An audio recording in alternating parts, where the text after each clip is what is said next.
جناب قاری ذاکر حسین میاں محمد ملا سے گزارش کرتا ہوں کہ وہ مجلس کا آغاز تلاوت کلام پاک سے کرے. السلام علیکم. اعوذ باللہ من الشیطان الرجیم. بسم اللہ الرحمن الرحیم. یا ایھا الذین آمنوا اتقوا اللہ حق تقاته ولا تموتن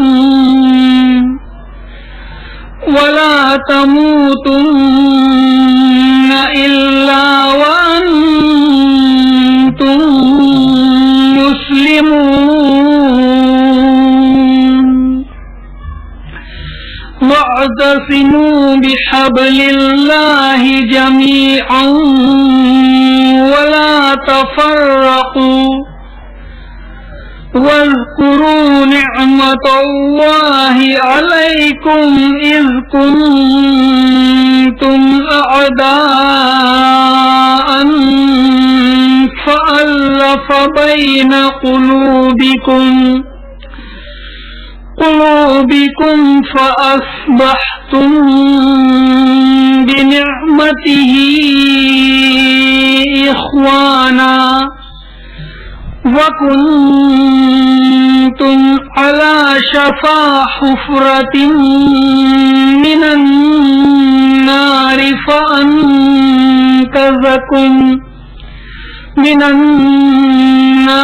فأنقذكم منها. كذلك يبين الله لكم آياته لعلكم تهتدون.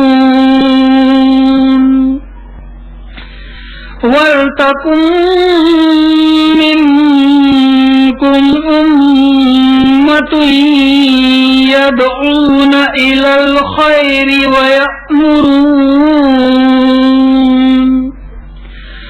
ويأمرون بالمعروف وينهون عن المنكر وأولئك هم المفلحون. ولا تكونوا كالذين تفرقوا واختلفوا من بعد ما جاءهم البينات وأولئك لهم عذاب عظيم. صدق الله العلي العظيم وصدق رسوله النبي الكريم. السلام علیکم. اعوذ باللہ من الشیطان الرجیم. بسم اللہ الرحمن الرحیم. نحمدہ ونصلی علی رسولہ الکریم والمہدی الموعود علیہ الصلاۃ والتسلیم. اما بعد فقد قال اللہ تبارک و تعالی فی کلامہ القدیم والفرقان العظیم. اعوذ باللہ من الشیطان الرجیم. بسم اللہ الرحمن الرحیم. یا ایھا الذین آمنوا اتقوا اللہ حق تقاتہ ولا تموتن الا وانتم مسلمون.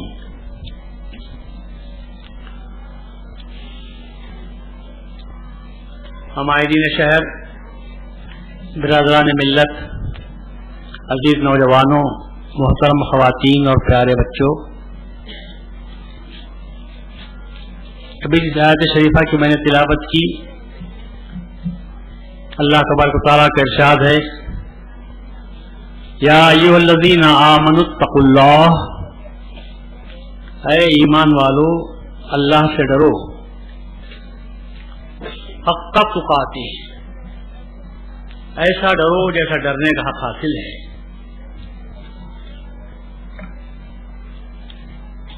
ولا تموتن الا وانتم مسلمون،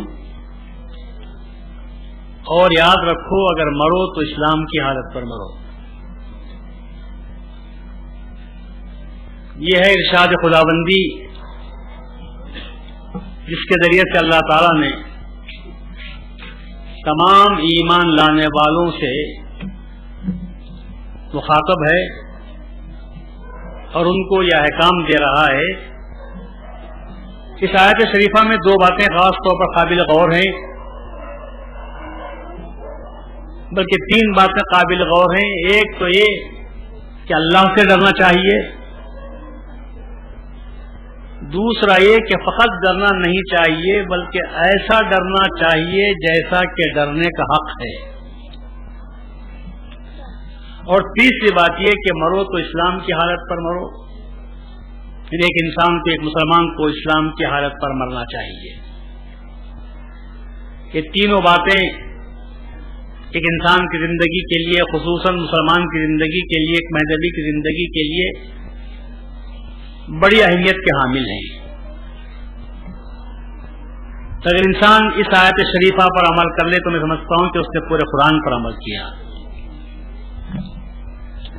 رسول اللہ صلی اللہ علیہ وسلم کی تشریف آوری کا مقصد اسی آیت شریفہ کی تفسیر کو بیان کرنا تھا،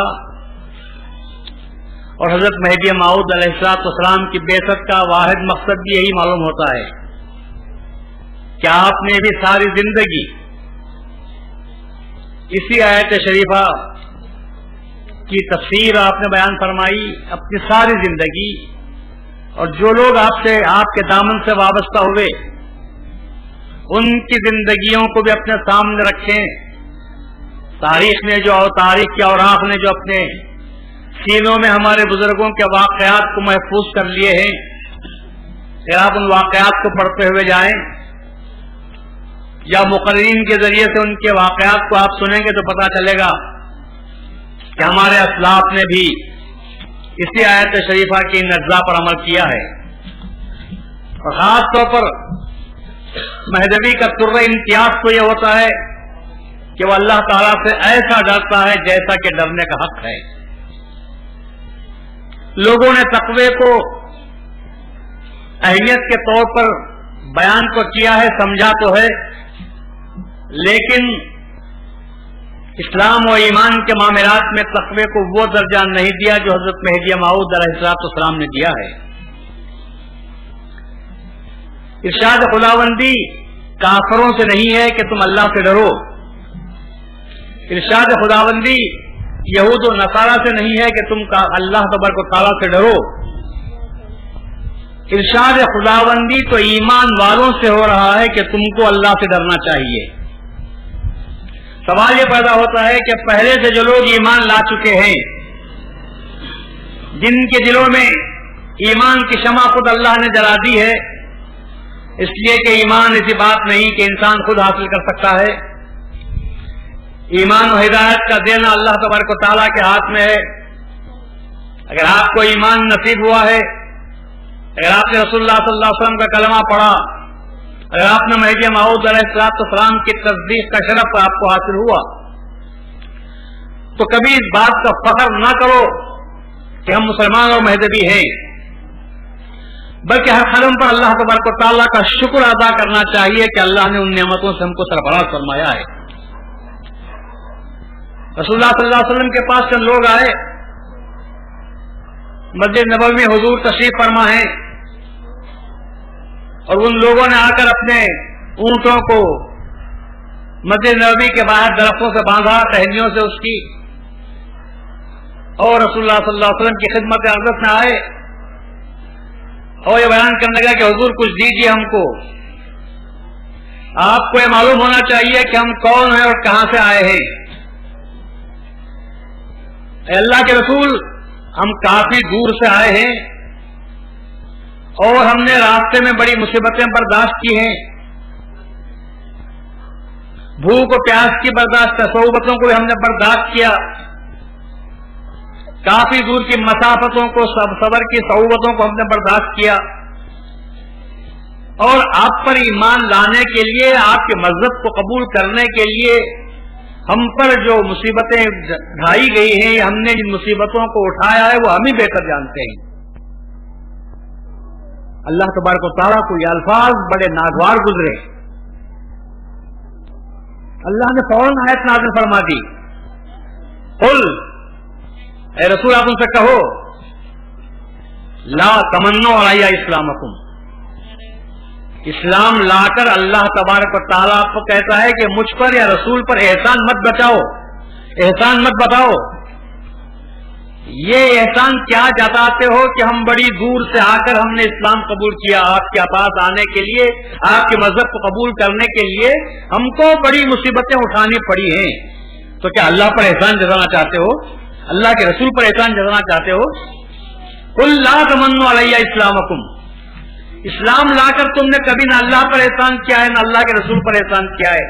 بل من اللہ علیکم، بلکہ اللہ کا تم پر احسان ہوا ہے. اذ ہداکم الی الایمان، اللہ نے تم کو ہدایت کی روشنی بتائی، اللہ نے تم کو ہدایت کا راستہ بتایا.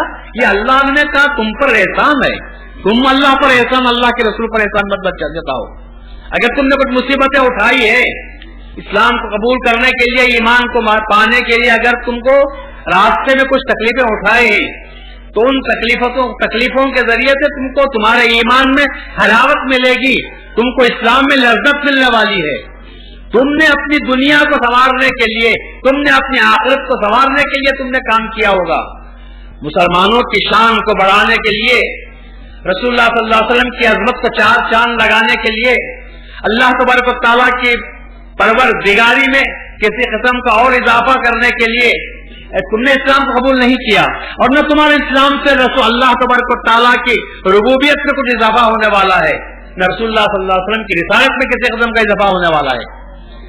اگر پیغمبروں کی تعلیمات کو لوگوں نے قبول کرنے سے انکار کر دیا تھا تو نقصان ان لوگوں کا ہوا جنہوں نے حق کو قبول کرنے سے انکار کیا.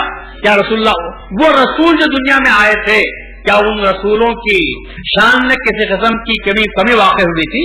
یا اللہ تبارک و تعالیٰ ان سے پوچھ رہا ہے کہ بتاؤ، ایک ایک رسول سے بلا کر پوچھے گا کہ ہاں صاحب تم اپنے اکاؤنٹ بتاؤ کہ کتنے لوگوں کو تم نے مسلمان بنایا. کہ اللہ تبارک و تعالیٰ یہ پوچھے گا کہ کتنے لوگ ہیں، یہ پیغمبر کتنے ممبر بنایا اور یہ پیغمبر کتنے ممبر بنا کر میرے پاس آیا ہے؟ اللہ تبارک و تعالیٰ ان کو یہ نہیں پوچھے گا. اللہ، جیسا کہ میں نے کچھ کل بھی کہا تھا اور آج بھی وہی کہتا ہوں، اللہ تعالیٰ کبھی کوانٹٹی نہیں پوچھتا، اللہ تعالیٰ تو کوالٹی پوچھتا ہے. اللہ تعالیٰ ذمہ داری کو پوچھتا ہے. خدا کبھی تم سے یہ نہیں پوچھے گا کہ تم نے کتنا بینک بیلنس بنایا. زمین پر تم دنیا میں گئے تھے تو ننگے پیدا ہوئے تھے، کتنا بینک بیلنس تم نے بنایا، کتنی عمارتوں کو تم نے کھڑی کر دیا، کتنے کارخانے تم نے فٹ کیے، کس قدر مال تم نے سپلائی کیا اور کس قدر مال تم نے اکٹھا کیا. اللہ تم سے کبھی یہ نہیں پوچھے گا. اللہ تو یہ پوچھے گا کہ اے نادان، تجھے میں نے معصوم بنا کر بھیجا تھا، اب تو دنیا سے آیا ہے میرے پاس تو معصومیت کو لے کر آیا ہے یا معصومیت کے دامن کو تار تار کر کے آیا ہوا ہے؟ اپنے معصومیت کے دامن کو داغدار کر کے آیا ہوا ہے. جب دنیا سے گیا تھا تو لوگ تجھے پیار کرتے تھے، جب دنیا میں تو گیا تھا تو لوگ تجھے اپنے ہاتھوں میں اٹھا کر تجھے دیکھتے تھے تو تیری معصومیت کو سب کو پیار آتا تھا. تجھے دنیا میں لوگ کہتے تھے کہ اللہ تبارک و تعالیٰ کے کا یہ کھلا ایک کمل ہے، گلاب ہے، جو جس کو انسانیت کے گلاب کے نام سے یاد کرتے ہیں. آج تو جب میرے پاس پھر مجھ سے ملنے کے لیے آیا ہے، بتا کیا تو خود ہی سے آیا یا تجھے زبردستی کھینچ کر لایا گیا ہے؟ اللہ کے جن بندے تو وہ ہوتے ہیں جو اپنے آپ کو موت کے لیے تیار رکھتے ہیں. اللہ کے بندے تو وہ ہوتے ہیں جو دنیا کی بے ثباتی کو دیکھتے ہیں. اس دنیا کی بے حقیقتی ان کے سامنے جب آ جاتی ہے تو صاحب اچھی طرح اس بات کو جاننے لگتے ہیں کہ یہ دنیا فقط رہنے کی جگہ ضرور ہے، لیکن یہ دنیا دل لگانے کی جگہ نہیں ہے. اور جو اس دنیا سے دل لگاتا ہے اس کو دنیا میں بھی تکلیف ہوتی ہے اور آخرت میں، بلکہ موت سکرات کا عالم جو اس پر طاری ہوتا ہے، وہ اس دنیا سے چمٹ کے رہنا چاہتا ہے. دنیا میں رہنے کی وجہ سے، دنیا کے عیش و آرام سے اس کی محبت ہونے کی وجہ سے، وہ جب موت کا فرشتہ اس کے پاس آتا ہے یا موت کے آثار شروع ہو جاتے ہیں، آدمی جانے کے لیے تیار نہیں ہوتا. ڈھائیں ڈھائیں آنسو بہاتا روتا رہتا ہے اور چاہتا ہے کہ مجھے بچا لو،